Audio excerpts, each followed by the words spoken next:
ได้จับไปกันนั่งจับนั่งจับมือดีกว่าก็ก็จะสบายดีเนาะเขาชื่อทงจันทร์เป็นที่ปรึกษาทางด้านธุรกิจเกี่ยวกับการตลาดและสังคมเขาเนาะก็คือมื้อนี้ดีใจที่ว่าเราได้เข้ามาเป็นมาเป็นองค์การเนาะแล้วก็ไปศึกษาเป็นว่ามันจะเหมาะกับบ่หรือบ่เหมาะกับบ่เนาะแต่ว่ามื้อนี้มีโอกาสดีแล้วที่เราเข้ามาเบิ่งกันเนาะใช้เวลานิดนึงเนาะวันนั้นแล้วเราปรึกษากันก็คือบริษัทของเราเนี่ยจะมี Crealize Together ก็คือเรามีรายได้หลักฐานพร้อมกันกดแก้ผมทุกอย่างเนาะเพราะว่ามีรายได้ยังกระยาจะทำมาศึกษาร่วมกันทำมาเรียนรู้เกี่ยวกับผลิตภัณฑ์สินค้าแล้วก็รายได้เสริมเนาะก็คือที่นี่คือค่อยทำกันก็คือรู้จักกาแฟนี้ก็คือแอดแนะนำมาเนาะแอดแนะนำมาก็คือค่อยได้กินได้ใช้แล้วก็เขาเข้ามาศึกษาธุรกิจนะกาแฟเกี่ยวกับตาเนาะตาบนใช้ตาแล้วก็ตัดต่อตามัวบอกผู้ที่เหมาะที่สุดสำหรับคนบนคอมพิวเตอร์เนาะหรือว่าผู้เฒ่าผู้แก่เด็กคนเรากินทั้งหมดมันมี12มีสมุนไพรอยู่24ชนิดเนาะตัวนี้เขาจะผลิตอยู่ไทย4 ปีแล้วเนาะปัจจุบันนี้เขาผลิตอยู่เขาส่งมาอยู่เวียงจันทร์กับปักเสเนาะแล้วก็จะได้รับเรียนถ้าสมมติว่าถ้าว่าค่อยเป็นตาฝาตามัวสิเนาะถ้ากินกาแฟนี่จะพูดว่าจาก2ที่เห็นคนนึงถ้าเป็น8ของก็ตาประมาณมง4-5 ก็เห็นคนแล้วเนาะ4-5 คนเนาะแล้วเขาสิเว้ากาแฟเราได้จากนั้นแล้วก็อนุญาตให้ท่าตัวมื้อนึงเนาะเราเข้าไปได้10 นาทีแล้วจบหลักการโครงการนิดนึงเนาะโอเคอาจจะเป็นทางการและอธิบายเนาะก็คืออันนี้ก็คือตาต้อกระมูตาฝาหน่อยเนาะตากระจุกน้ำตาแห้งบุกสับเหมาะที่สุดเนาะสำหรับไอ้แล้วก็ทุกคนแล้วก็มันจะมีสมุนไพรอยู่24ชนิดคือให้อยู่ในกระจอกเนาะ24ชนิดมันจะมีทั้งซาวเห็ดลิ้นจืดต่างๆอันนี้จะเป็นของขวัญปีใหม่ก็ได้เนาะให้พี่ให้น้องให้ยังกินไปเอาเพื่อเป็นการที่ว่าให้กำลังใจพระเจ้าปีใหม่โชคดีบ่มีสุขภาพที่ดีเนาะวันนี้เราจะให้แต่อันอื่นมีกันให้ได้มันบ่มีมันบ่มีคาเฟอีนไล่มีแต่25%นะกาแฟอยู่ไหนนี่นะก็ได้เป็นสมุนไพรหมดแล้วก็มีสินค้าเป็นหลายอย่างประเภทเมนหน้าก็มีประเภทผู้ชายผู้หญิงทาลงไม่หาเนาะมีผู้ชายลงก็มีกันเนาะคือเป็นกิจกรรมอันนี้เพื่อนี้เนี่ยสุภาพเลยนกเข้าบุขั้นหมดนกเข้าบุขั้นก็ไปกินได้มันจะเป็นกองสีดำมันจะมีอยู่72นกเข้าบุขั้นเนาะเป็นจังซี่เนาะแล้วก็อันนี้ก็คือตาเนาะอันมีโอกาสไม่มีหนักตาแดงตาหมดอะไรอย่างนั้นนะแล้วก็อันนี้ค่อยเอาไปกินนะค่อยเอาไปกินก็เป็นอย่างนี้นะอันนี้เป็นดีสุขภาพของเราต่อแล้วก็จะมีน้ำมันRDOนะครับRDOแล้วก็พวกสุขภาพเบาหวานบอกมาฝึกมาทานไอ้ก็กินคู่กันครับถ้ารู้ได้เป็นเบาหวานเนาะแล้วก็มีโรเจตตี้บอกนะเซตเอ็นกดทับบอกอันนี้เนี่ยเกี่ยวกับน้ำมันRDOเนาะอธิบายให้คร่าวๆไปเลยซะแล้วก็มีซิก้ามีหลายอย่างเนาะสปายชนิดแล้วก็น้ำมันนั่นเป็นว่าวีโก้นี่มันสามารถผู้หญิงเนาะผู้หญิงที่ว่าตกข้าวหน้าว่าอันนี้นะสบายดีไอ้สบายดีเนาะอันนี้คือทางอันนี้ก็คือน้ำมันมันหน้ากาแฟที่เรากินอยู่เป็นรสชาติข้นนิดนึงเนาะเป็นแบ่ง4 ส่วน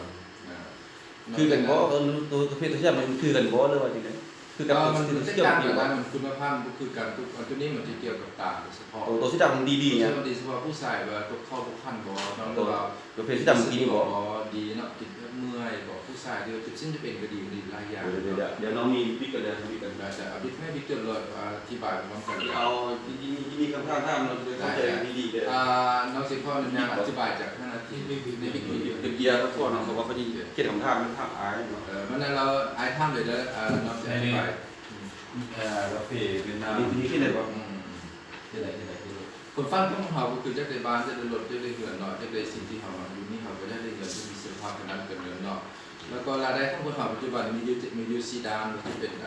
รายได้เรื่องงานประจำแล้วก็รายได้เรื่องธุรกิจส่วนตัวแล้วก็เป็นธุรกิจห้องธุรกิจคือเขามาอยู่ในนี้เป็นเจ้าของระบบเนาะแล้วก็มาจากคุณถิ่นตรงนี้เนาะดังนั้นจะมี95%เขาจะเรียกอยู่ฝั่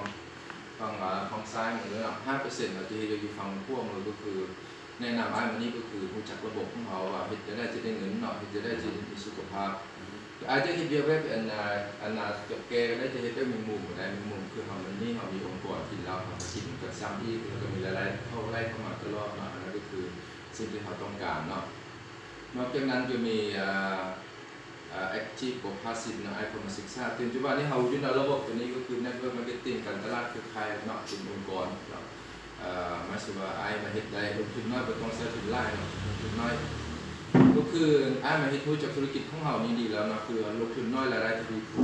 เสี่ยงสำหรับไอ้แล้วก็ติดได้สุขภาพเนาะนี่เขาแพทย์สุขภาพให้ไอ้พ้นแห้งระยะเวลาแล้วก็เกษียณเป็นมรดกได้ลูกเมียใช้ระบบทำงานแทนไอ้เนาะจะสร้างอะไรครับเนาะเป็นภาษีอันนี้เป็นตัวรวยเนาะสำหรับแผนการตลาดของเราเป็นสมัครฟรีแล้วว่าเราเลือกแพ็กเกจของสมัครฟรีแพ็กเกจที่มี4แพ็กเกจเริ่มแต่1,500เลยว่าตำแหน่งบอลแล้วก็ซิลเวอร์ก็สร้าง1,000 บาทอยู่ใน500คะแนนแล้วก็ตำแหน่งโปรจะ1,000 PV แล้วก็ไดมอนด์ก็สร้าง1,000นา PV นะอันนี้ไอจะเลือกเอาจะเป็น1,500 บาทเนาะสกินซื้อใช้ไปก่อนถ้าไอจะศึกษาธุรกิจก็เราจะศึกษาเพิ่มเติมมื้อนี้คือไอ้มาเรียนรู้ธุรกิจของเราก็คือ1เขาจะให้กำไรกับไอ้เนาะเกี่ยวกับ 60% เกี่ยวกับสินค้านี้ซื้อกินซื้อใช้ไปแนะนำต่อเนาะคือว่าเราซื้อมา195 บาทเราไปแนะนำพี่น้องเนาะ300กับ350 400 บาทว่าก็ได้ขายอยู่200นี่รายได้ทางที่1รายได้ก็มี5ช่องทางที่1มันแนะนำเนาะคืออยู่กระดานนี่เลยเนาะแนะนำกำไรแค่ต่อเนาะอาจจะแค่การจะแค่ก็เป็นอย่างไปซื้อกินอยู่กันเองอันนี้ก็คือเราเป็นเจ้าโรงงานประเทศ 40%เอาผลิตเจ้าของงาน 40% เขาจะกระจายสินค้าให้ดาราของพวกโฆษณาเขาต่างๆสุดท้ายอาจจะจ่ายเงินอยู่ 100% แต่เมื่อนี้เขาจะว่าอาจจะ 100% เขาจะได้โรงงานนี้มาให้อายเลยอาจจะได้กำไรอยู่ 60% เลยเนาะคือจะซื้อกาแฟ115เลยเนาะจะไปขาย150เนาะอาจจะสามารถได้กำไรเต็มๆไปเลยรายได้ของอายก็คือรายได้ทางช่องไม่แนะนำเนาะแนะนำมา200%อย่างนี้เนาะซึ่งมันอายไปแนะนำบอลแนะนำผู้ได้มาเฮ็ดธุรกิจนำบอกเขาจะได้อยู่500 บาทสมมุติแนะนำ1,500 บาทเนาะอันแนะนำผู้นี้มากินยากินกาแฟดีแล้วก็แนะนำต่อสมมุติเราลงทุนอยู่ 1,000 บาทได้คะแนนอยู่เราลงทุนอยู่ 3,000 ได้คะแนนอยู่500ก็ได้ระดับ 1,000 บาท แนะนำจากคนก็ได้เนาะบ่จำกัดเนาะหมายความว่าสมมุติว่าแนะนำก็มีซื้อแพ็กเกจตำแหน่งโกนคูณ 200% บริษัทจะจ่ายให้อยู่ 3,000 ถึง 6,000 นะครับอันนี้ก็คือคร่าวๆเนาะแล้วก็นับจากนั้นจะมีรายได้ทางสร้างบริหารทีมบริษัทจะจ่ายให้ 50% นะคือมาสจัดบอกรายได้แบบนี้เนาะแล้วก็รายได้อันนี้มันระบบของเขามันก็คือค่อยจะทำนี่แล้วก็มีหุ้นส่วนให้ทะเบียนกันเป็นทีมเนาะมันจะมีรายได้ช่องข้างมีซ้ายมีขั้วแต่ละมื้อจะมีคนกินกาแฟแล้วก็คะแนนขึ้นมาแลนด์5ของนี้เอาไปได้แต่ละมื้อเนาะถ้าบ่มียอดขายพวกนี้เขาก็บ่ได้ถ้ามียอดขายขึ้นมาเขาก็ได้แต่สำคัญที่สุดเนี่ยจะไปกินมันก่อนเนาะสุขภาพดีตามอ้ายบ่มัวแต่แจ้งกันนั้นแล้วเขาจะมีโอกาสที่ได้มีรายได้พร้อมกันเนาะอันนี้ก็คือสมมุติอ้ายมาแนะนำเข้ามามื้อนี้ 1,500 บาทเนี่ยอ้ายก็ได้คะแนน250แล้วก็แนะนำผู้อื่นเข้ามาอ้ายก็มีรายได้ตามตลาดเนาะอันนี้ก็คือเป็นบริษัทเปรียบแล้วก็เป็นพวกเป็นสิ่งต่างๆเนาะฉะนั้นเขาจะมีรายได้เลือกเอาไปได้เนาะจะเอามือเท่าได้มือละ1,000มือสร้าง1,000มือ15,000มือสร้างมือนอกจากนั้นเขาจะบ่มีค่าสมัครเนาะบ่มีรักษายอดบ่มีต่ออายุเนาะแล้วก็แผนการตลาดเข้าใจง่ายผู้ที่จะสร้างคนอายก็สามารถแนะนำต่อได้แล้วก็เฮ็ดธุรกิจได้แล้วก็ความแข็งของสายเก็บไว้ตลอดชีพแล้วก็ยุติธรรมเนาะยุติธรรมแซงกันได้เนาะแซงกันได้ขยันแล้วก็เป็นมรดกให้ได้เป็นบริษัทหนึ่งเดียวในโลกเนาะแล้วก็จ่ายเงินทุกมื้อเนาะจ่ายเงินทุกมื้อแล้วก็มีเฮ็ดวันนี้ข้อมูลนี่ก็คือระบบจริงที่เขาเข้าไปที่อันนี้ก็เป็นของแพทย์นะเพิ่นแนะนำมาอยู่12รหัส12คนในธุรกิจของค่อยรหัสช่องคนละก็ได้เงินเท่าได้ระบบมันก็หมดเลยแต่เราทุกคนมีรหัสซึ่งของตัวเองวันนี้แนะนำให้มาเป็นเจ้าของธุรกิจเนาะกินดีเราเป็นเจ้าของธุรกิจดีบ่นั้นอันนี้ก็คือแพทย์ตลาดว่าเอาเฮ็ดมันแต่ละมือเงินเข้าแต่ละมือเนาะแต่ละมือละ1,000 มือละมือ20,000คือหัวหน้าเขาหลายคนได้เขาเดือนละแสนเนาะคือทางรหัสแอดมันก็ได้เป็นเดือนละ20,000นั่นแหละเดี๋ยวนี้เขาเริ่มต้นต่อไปเราจะได้หลายกว่า20,000ถ้าทุกคนเข้ามานี่ได้กันทุกคนเนาะขนาดจริงใจเฮ็ดกันเนาะ5อดทนกันอันนี้ก็คือแอดเนี่ยอันนี้คือแอดนี่ก็ค่อยเนี่ยไปเฮ็ดกินยาดีกินกาแฟดีแล้วก็ได้เงินเนี่ยบอกได้เงินได้สุขภาพดีอันนี้รุ่นสุทวิทย์ต่อไปก็จะมีไอ้เข้านำเนาะพี่น้องเข้านำเป็นผู้ภาพนี่มีจับเงินให้วิดีโอนำแล้วก็ เพื่อเป็นกำลังใจให้เราเนาะในการที่เบี้ยเขาต้องได้เงินแดแล้วก็จะได้สุขภาพเนาะนี่ก็คือเพื่อเข้ามาสู่กิจการต้องการสร้างพลังการเงินแล้วก็เวลาแล้วก็อาจจะเป็นโครงการเนาะนี่เป็นโครงการช่วยเหลือผมมีสุขภาพที่ดีแล้วก็ช่วยเหลือเรามีรายได้เนาะในโครงการประมาณก็คือตัวนี้เนาะฉะนั้นมีแต่ตรงนี้น่ะเรารายละเอียดอีกอย่างก็ขอบใจสำหรับวันนี้แล้วเองตามให้กัน